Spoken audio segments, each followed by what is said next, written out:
یہ کتاب ہے تاریخ الاسلام ووفیات المشاہیر والاعلام، تالیف الذہبی الناصبی۔ اچھا، یہاں پہ حرف میم میں صفحہ نمبر 304 میں محمد ابن ادریس الشافعی، ان کے زندگی نامہ پر الامام العالم ابو عبداللہ الشافعی المکی المطلبی اس کے متعلق، اس کی زندگی کے متعلق بات کرتے ہیں۔ اچھا، صفحہ نمبر 337 میں ان کا ایک واقعہ ذکر کرتے ہیں۔ حججنا مع الشافعی، راوی کہتا ہے کہ ہم شافعی کے ساتھ حج پہ گئے تھے۔ فمرتقى شرفا ولا هبط واديا الا هو يبكي وينشد۔ حج میں جاتے ہوئے شافعی کی حالت بڑی عجیب تھی۔ محمد ابن ادریس الشافعی شوافع کا جو امام ہے، اس کی حالت بڑی عجیب تھی، ہر قدم پہ اشک آتے ہیں، اسے روتا ہے بیچارہ، چڑھائی پہ چڑھتے ہیں روتا ہوا جاتا ہے، چڑھائی پہ اترتے ہیں روتا ہے، اور یہ شعر اس کی زبان سے خطا نہیں ہوتی، یہ شعر پڑھتا جاتا ہے۔ کیا کہتا ہے؟ یا راکبا قف المحصب من منى واحتف بقاعد خیفها والناهذی صحرا اذا فاض الحجیج الى منى فیدا كملتطم الفرات الفائذی۔ اے سوار، اے مسافر، منا میں رک جا، منا کے محصب میں، منا وہاں پہ جہاں پہ بہت کنکریاں ہیں، اس کنکریوں والے وادی میں رک جا، اور وہاں پہ جو لوگ مسجد خیف میں ہیں اور مسجد خیف میں بیٹھے ہیں، اور مسجد خیف وہ منا میں مسجد ہے نا، اور وہاں سے چل کے جا رہے ہیں، ان کو آواز دے، سحرن، صبح کے وقت آواز دے، اذا فاض الحجیج الی منی، سحر کے وقت، صبح کے وقت، سویرے آواز دے، پکار دے اس وقت جو حاجی جا رہے ہیں منا کی طرف۔ فیضاً کملتطم الفرات الفائذ، جب حاجی دریائے فرات کے موج کی طرح، سمندر کی موج کی طرح جا رہے ہیں منا کی طرف، اس وقت پکار دے اور آواز دے۔ کیا پکار دے، کیا آواز دے؟ ہاں، ان کان رفضا حب آل محمد صلی اللہ علیہ وآلہ وسلم، اللہم صل علی محمد وآل محمد، ان کان رفضا حب آل محمد اللہم صل علی محمد وآل محمد فلیشہد الثقلان انی رافضی۔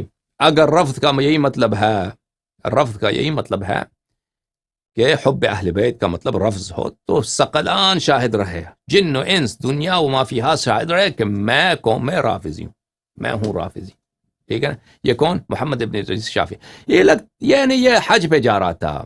انسان حج پہ جاتا ہے تو توبہ کرتا ہے، اللہ کے سامنے اپنے خطایا یاد کرتا ہے، اور جو سبب نجات ہوتا ہے اس سے توسل کرتا ہے۔ ٹھیک ہے نا؟ تو اس کو پتا تھا، محمد ابن ادریس شافعی کو پتا تھا کہ شیعہ مذہب حق ہے، تب ہی وہ روتے ہوئے ہر قدم پہ یہی شعر پڑھ رہا تھا کہ میں رافضی ہوں، میں رافضی ہوں۔ ٹھیک ہے نا؟ اس کو پتا تھا، وہ لوگوں کے سامنے کہہ نہیں سکتا تھا حقیقت بات کو، یعنی آخر عمر تھا جو بھی تھا، اس کو پتا چل گیا تھا کہ اصل مذہب شیعہ مذہب حق ہے۔ ٹھیک ہے نا؟ اس نے اعتراف کیا۔ ٹھیک ہے نا؟ ان کان رفضا حب آل محمد، حب آل بیت علیہ الصلوۃ والسلام کا تقاضا یہی ہے کہ ان کے دشمنوں کو رفض کرو۔ رفض کا کیا مطلب؟ رد کرنا، مردود کرنا۔ ہم مردود کرتے ہیں بھائی، مردود ہے، فرعون، حامان، مردود۔ ٹھیک ہے نا؟ ثقلان شاہد رہے کہ میں رافضی ہوں۔ اچھا، وبهذا الاعتبار احمد ابن اسی وجہ سے احمد ابن عبداللہ اجلی نے شافعی کے متعلق کہا کان یتشیع وهو ثقہ۔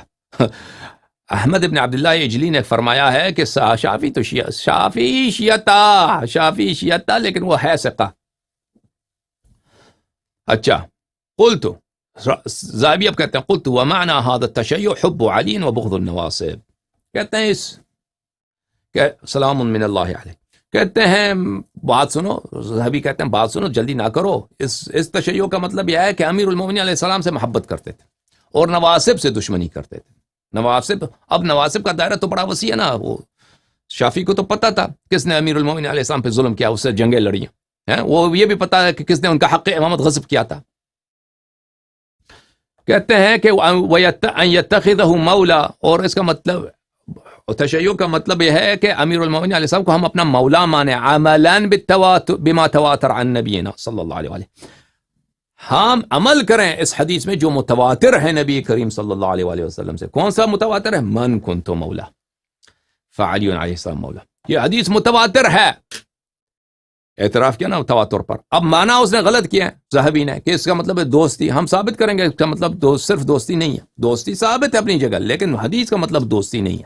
حدیث کا مطلب ہے اولا. اچھا